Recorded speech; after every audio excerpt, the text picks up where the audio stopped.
अब राशिका सामने आती है। ठीक है, अपने दोस्त को बोल दो जाने के लिए, मगर दरवाजे से इससे वो धागे टूट जाएंगे और मैं आजाद हो जाऊंगी।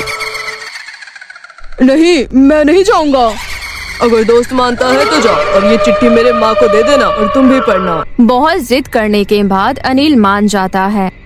खूबसूरत डायन का बदला। शाम का समय है, सभी लोग खाने की तैयारी कर रहे हैं और कुछ लोग सोने की। एक हवेली को हम देखते हैं जिसमें से गाने की आवाज आ रही है।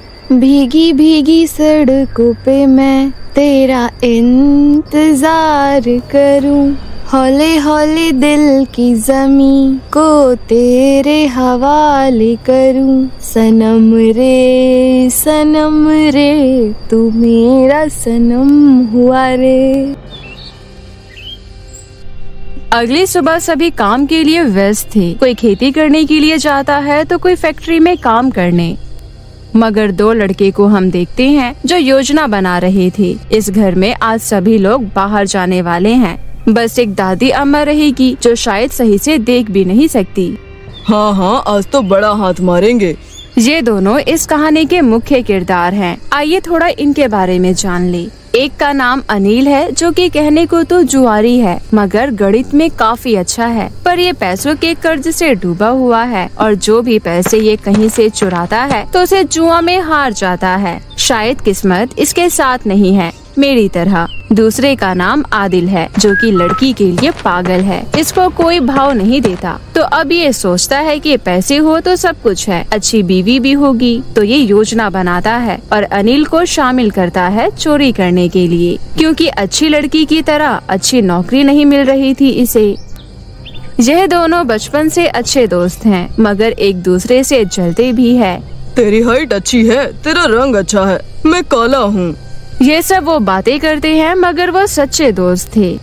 अब हम लोग फिर उस हवेली को देखते हैं जिसमें से गाने की आवाज आ रही थी। भीगी भीगी सड़कों पे मैं तेरा इंतजार करूं। और ये दोनों उस घर में घुसते हैं जिसकी योजना इन्होंने बनाई थी। ये घुसते हैं और तिजोरी खोलते हैं और अनिल चिल्लाते हुए कहता है, भाई अब तो माला माल हो गए हम लोग। अबे चुप चुप, बुढ़िया है यहाँ। और दादी अम्मा आ जाती है। फंसा दिया ना, अब मुँह क्या देख रहा है, इससे पहले चिल्ला चिल्ला के गाँव को बुला दे, उठा पैसे और भाग। वो दोनों ऐसा ही करते हैं। आदिल को उस तिजोरी में एक किताब भी मिलती है, वो उसे भी रख लेता है और गांव के लोग आना शुरू हो जाते हैं और वो भागने लगते हैं। गांव के लोग उनका पीछा कर रहे थे और वो आखिरी में उस हवेली की खिड़की में घुस जाते हैं जिस हवेली से हमें गाने की आवाज आ रही थी। गांव के लोग उन्हें जाने से रोकते हैं, मगर वो नहीं रुकते। दादी अम्मा कहती है, डायन डायन, मगर वो नहीं सुनते। अब आदिल और अनिल हवेली में हैं और आदिल की नजर उस किताब पे जाती है जिस पे लिखा था खूबसूरत डायन। अच्छा, हम भी तो देखें, जिंदगी में तो कोई खूबसूरत हसीना नहीं आई, इसे देखते हैं और पढ़ना शुरू करते हैं। अनिल पैसे गिनने लगता है, आदिल कहानी पढ़ना शुरू करता है। हरिनगर, जो कि काफी हरियाली से भरा गांव था और खुशहाल था। सभी लोगों का एक दूसरे से भाईचारा था। गांव के जमींदार का बेटा जिसका नाम रघुवेश्वर था, सभी उनको रघु भी कहते थे। वो एक बार गांव में टहलने के लिए निकलते हैं और उनकी नजर एक लड़की पे जाती है। वो उन्हें काफी अच्छी लगती है। वो काफी ज्यादा खूबसूरत और सुंदर थी और वो ये बात अपने पिता को बता देता है और उनकी शादी भी हो जाती है, क्योंकि जमींदार बहुत अमीर थे और उनके पास बहुत जमीन थी। अब कुछ दिन उनकी जिंदगी सही चलती है, मगर हम एक रात को देखते हैं वो लड़की जिससे रघु ने शादी की थी उसका नाम राशिका है। वो रघु के सोने के बाद आधी रात को घर से बाहर निकलती है और एक पेड़ के नीचे जाकर बैठ जाती है और राक्षस के देवता की पूजा करती है और उन्हें खुश करने के लिए वो अपने हाथ काट लेती है और खून काफी समय तक बहता है। ऐसा वो काफी दिन करती है और एक रात रघु उठता है और उसे अपनी पत्नी राशिका कमरे में नहीं दिखती। वो घर से बाहर निकलता है तो एक पेड़ के नीचे राक्षस की पूजा करते हुए अपनी पत्नी को देखता है और हाथ को काटते हुए वो कुछ समझ नहीं पाता कि ये क्या हो रहा है। किसी को पता न चले वो वापस घर में आकर सो जाता है और सुबह होते ही वो सब कुछ अपनी पत्नी के बारे में पता करता है तो उसे पता चलता है कि उसकी शादी पहले ही हो गई थी, मगर कुछ रोग के कारण उसके पति की मौत हो गई और राशिका को काला जादू आता है। अरे अरे, ये क्या हो गया? काला जादू करने वाली से शादी कर ली। अब उसे इस विधि के बारे में पता चलता है। काला जादू 1 महीने तक, जिसमें राक्षस को खुश करना और एक बलि देने पर किसी को जिंदा किया जा सकता है। तो वो समझ जाता है उसका पति जिंदा हो सकता है और वो यह सब अपने पति के लिए कर रही है। अरे, कहीं ये मेरी तो बलि नहीं देने वाली। रघु अपने पिता को यह बात बताता है। यह सब बात जानकर उसका पिता उसे मारने को कहता है। रघु और उसके पिता तैयार हो जाते हैं उसका कत्ल करने के लिए, नहीं तो वो कब किसकी बलि ले ले कुछ नहीं पता। वो दोनों उसे मार देते हैं, मगर वो मरने से पहले कहती है, मैं तुमसे शादी नहीं करना चाहती थी। तुम्हारे पिता ने मुझ पर जोर दिया और कहा इस गांव से बाहर कर दूंगा। मेरे पति की आखिरी याद थी वो घर, उसे तोड़ना चाहा तुम्हारे पिता ने, इसीलिए मैंने शादी की। मगर अब नहीं बचोगे तुम दोनों। और इससे ज्यादा वो कुछ बोलती कि रघु का पिता एक खंजर से उसे मार देता है। मैं वापस जरूर आऊंगी। मैं वापस जरूर आऊंगी, ये उसके आखिरी शब्द थे। रघु के पिता और रघु खुश थे कि पीछा छूटा और रघु ने दूसरी शादी कर ली और खुश रहने लगा। कुछ हफ्ते बाद गांव में सभी लोग मरने लगे और धीरे धीरे गांव पूरा खाली होने लगा। सबकी मौत उसी रोग से हो रही थी जिससे राशिका के पति की मौत हुई थी। जमींदार समझ जाता है, वो आ गई, सभी लोगों को वो डायन मार देगी, पूरा गांव वीरान हो जाएगा। अब वो दूसरे गांव की तरफ जाती है, मगर दूसरे गांव में एक बाबा थे जो कि काफी विद्वान थे। उन्हें इस डायन का पता लग गया और उसे जमींदार के हवेली में कैद कर दिया और एक धागे से पूरे घर को बांध दिया और हरिनगर का नाम कृष्णनगर हो गया और फिर से इस गांव में लोग रहने लगे। अब आदिल कहता है, क्या है ये सच थोड़ी है, मगर हवेली के अंदर से तो आवाज आती है, ये तो सच है। अनिल कहता है, क्या हो रहा है ये? अबे ये डायन है, मगर कोई नहीं, मैं इससे प्यार करूंगा क्योंकि बाहर तो कोई मुझसे प्यार नहीं करता। पागल हो गया है क्या तू? देखो राशिका, मैं जानता हूँ तुम हमें सुन सकती हो, मैं ये जानता हूँ। देखो, मेरे दोस्त को मत मारो, इसे छोड़ दो, तुम मुझे मार दो। अब राशिका सामने आती है। ठीक है, अपने दोस्त को बोल दो जाने के लिए, मगर दरवाजे से इससे वो धागे टूट जाएंगे और मैं आजाद हो जाऊंगी। हा हा हा हा। नहीं, मैं नहीं जाऊंगा। अगर दोस्त मानता है तो जा और ये चिट्ठी मेरे माँ को दे देना और तुम भी पढ़ना। बहुत जिद करने के बाद अनिल मान जाता है। ठीक है, मगर तुम मेरे दोस्त को मत मारना। वो बाहर जाता है और उसमें लिखा था, अगर इस डायन से पीछा छुड़ाना है तो कोई ऐसा बच्चा जो 10-15 दिन का हो उसका कुछ खून की बूंद ले आ और इससे उसकी मांग भरनी होगी। अब हवेली में राशिका कहती है, बहुत भोले हो तुम, मैं तो अब आजाद हो गई यहाँ से, अब तुम्हें मार दूंगी और तुम्हारे दोस्त को भी। देखो, थोड़ी देर बाद दोनों को मार दूंगी। मुझे थोड़ी देर बाद मारना, क्योंकि मुझे अपने माँ को याद करना है। थोड़ी देर बाद मार लेना मुझे। जैसी तुम्हारी आखिरी इच्छा।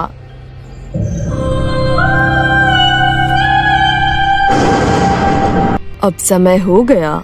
राशिका आदिल को हवा में उड़ाती है और तभी अनिल आ जाता है। आदिल को खून की बूंद का पैकेट भेजता है और आदिल उसके मांग के पास ले जाकर उस पैकेट को फाड़ देता है और खून की बूंदे से उसकी मांग भर जाती है और आदिल गिरता है धड़ाम से नीचे। तुझे ये कैसे पता था कि इसकी मुक्ति ऐसे होगी? मैंने किताब पढ़ी, उसमें विद्वान बाबा ने लिखा था, अगर इसकी मुक्ति हो सकती है तो ऐसी ही होगी जिसमें पाक खून हो, और पाक खून एक बच्चे का ही होता है जिसमें कोई लालच नहीं, बस प्यार हो। अब वो दोनों पैसे लेकर चले जाते हैं। जादुई सोने के बाल का जादू। एक बार की बात है, शांतिपुर नामक गांव में सपना, आंचल और मीना 3 बहनें अपनी माँ सुमित्रा के साथ रहा करती थीं। कुछ समय पहले ही सुमित्रा के पति का निधन हो गया था, इसलिए तीनों बेटियों की जिम्मेदारी सुमित्रा के ऊपर आ जाती है। सुमित्रा अपनी तीनों बेटियों को एक अच्छा जीवन देने के लिए रात दिन काम किया करती थी। उसकी एक छोटी सी जमीन थी जिस पर खेती करके वे अपना गुजारा कर रही थी। लेकिन समय के साथ साथ इतना ज्यादा काम करते करते सुमित्रा की तबीयत खराब रहने लगती है और वो अब ज्यादा काम नहीं कर पाती। हमेशा की तरह आज भी सुमित्रा खेतों पर काम करने जा रही थी कि तभी वो चक्कर खाकर नीचे गिर जाती है। जब उसकी तीनों बेटियों को ये बात पता चलती है तो वो बहुत ज्यादा घबरा जाती हैं और गांव वालों की मदद से अपनी माँ को घर ले आती हैं। घर लाकर वे उसे होश में लाती हैं। तभी सबसे बड़ी बेटी सपना कहती है, माँ, कुछ देर के लिए तो आपने हमें डरा ही दिया था। अगर आपको कुछ हो जाता तो हम तीनों बहनों का क्या होता? पिताजी तो हमें पहले ही छोड़कर चले गए। क्या आप भी हमें छोड़कर जाना चाहती हैं? अब आप खेतों पर काम करने नहीं जाएंगी। आंचल, तुम लकड़ी बेचने जाओगी और मीना तुम सब्जी बेचने जाओगी। मैं यहाँ रहकर माँ का ख्याल रखूंगी और खेतों पर काम करूंगी। ठीक है?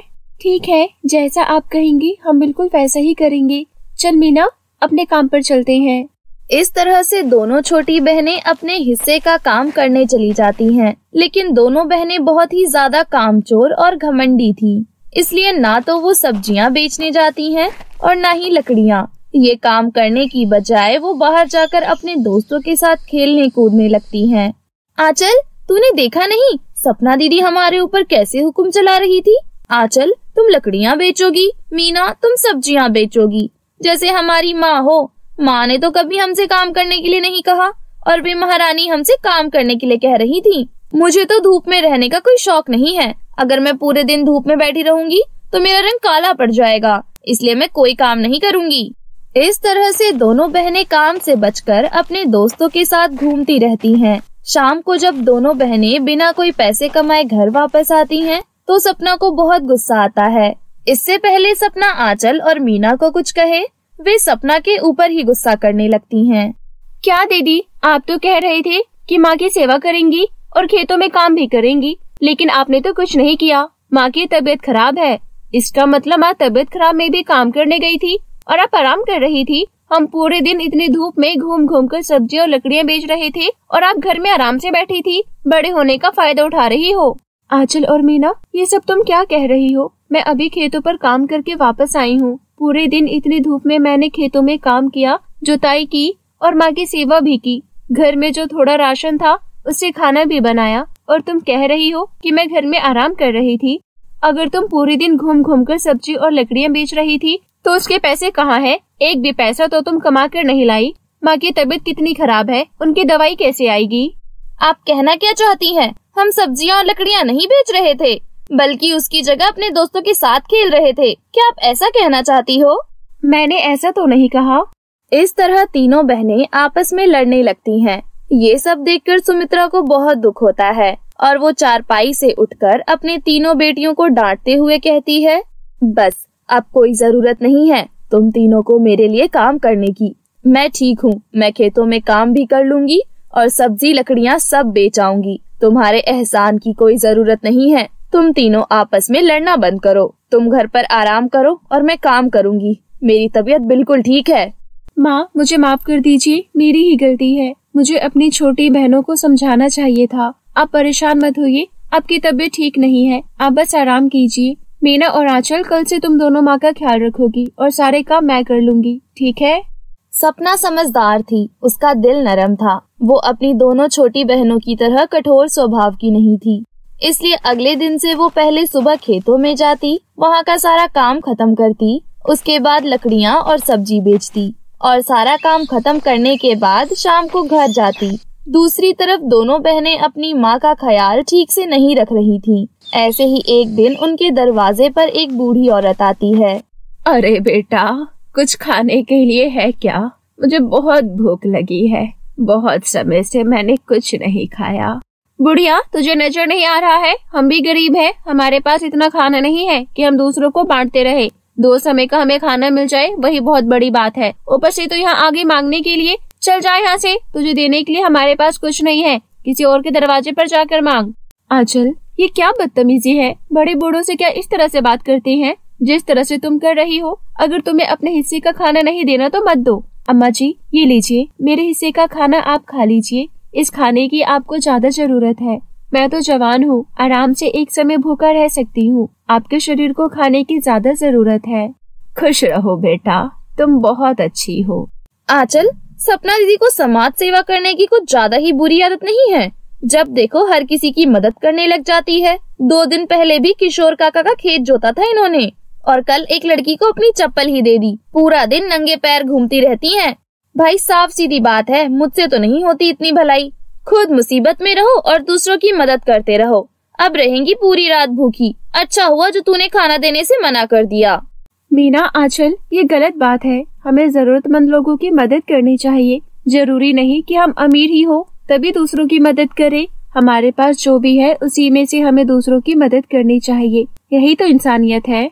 ऐसा कहकर सपना काम करने में जुट जाती है और अगले दिन जंगल से लकड़ी लेने जाती है कि तभी वो देखती है एक जख्मी खरगोश बुरी तरह से कराह रहा है और वो खून से लहूलुहान था। ये देखकर सपना घबरा जाती है और वो उसे अपने साथ घर लेकर आ जाती है।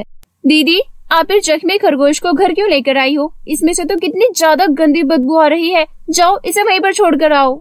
सपना अपनी दोनों बहनों की एक नहीं सुनती और वो उस जख्मी खरगोश के जख्मों पर हल्दी का लेप लगाती है, उसे हरी हरी घास खिलाती है, उसकी बहुत ज्यादा सेवा करती है।